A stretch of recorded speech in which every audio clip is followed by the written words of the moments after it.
کہا کہ ابا یہ آپ کو کیا ہو گیا ہے کہ آپ یوسف کے معاملے میں ہم پر اطمینان نہیں کرتے، حالانکہ اس میں کوئی شک نہ ہونا چاہیے کہ ہم اس کے پکے خیر خواہ ہیں۔ کل آپ اسے ہمارے ساتھ تفریح کے لیے بھیج دیجئے تاکہ وہ کھائے پیے اور کچھ کھیل کودے، اور یقین رکھیے کہ ہم اس کی پوری حفاظت کریں گے۔ یعقوب علیہ السلام نے کہا، تم اسے لے جاؤ گے تو مجھے اس کی جدائی کا غم ہوگا، اور مجھے یہ اندیشہ بھی ہے کہ کسی وقت جب تم اس کی طرف سے غافل ہو تو کوئی بھیڑیا اسے کھا نہ جائے۔ وہ بولے، ہم ایک مضبوط جتھے کی شکل میں ہیں، اگر پھر بھی بھیڑیا اسے کھا جائے تو ہم تو بالکل ہی گئے گزرے ہوئے۔ پھر ہوا یہ کہ جب وہ ان کے ساتھ لے گئے اور انہوں نے یہ طے کر ہی رکھا تھا کہ انہیں ایک اندھے کنویں میں ڈال دیں گے، چنانچہ ڈال بھی دیا، تو ہم نے یوسف علیہ السلام پر وحی بھیجی کہ ایک وقت آئے گا جب تم ان سب کو جتلاؤ گے کہ انہوں نے یہ کام کیا تھا، اور اس وقت انہیں پتہ بھی نہ ہوگا تم کون ہو۔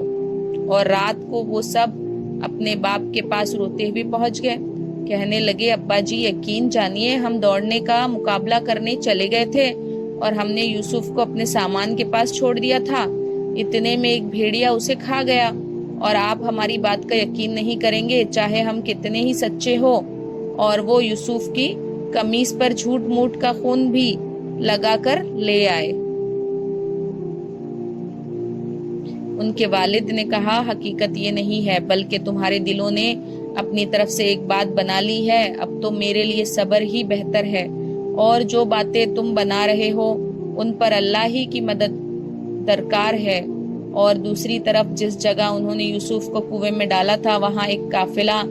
آیا، قافلے کے لوگوں نے ایک آدمی پانی لانے کے لیے بھیجا، اور اس نے اپنا ڈول کنویں میں ڈالا تو وہاں یوسف علیہ السلام کو دیکھ کر پکار اٹھا،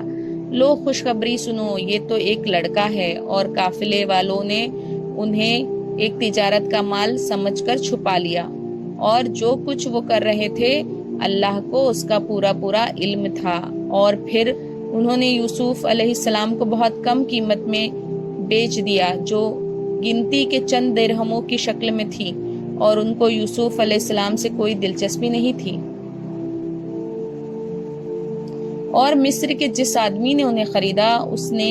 اپنی بیوی سے کہا کہ اس کو عزت سے رکھنا، مجھے ایسا لگتا ہے کہ یہ ہمیں فائدہ پہنچائے گا، یا پھر ہم اسے بیٹا بنا لیں گے۔ اس طرح ہم نے اس سرزمین میں یوسف علیہ السلام کے قدم جمائے تاکہ انہیں باتوں کا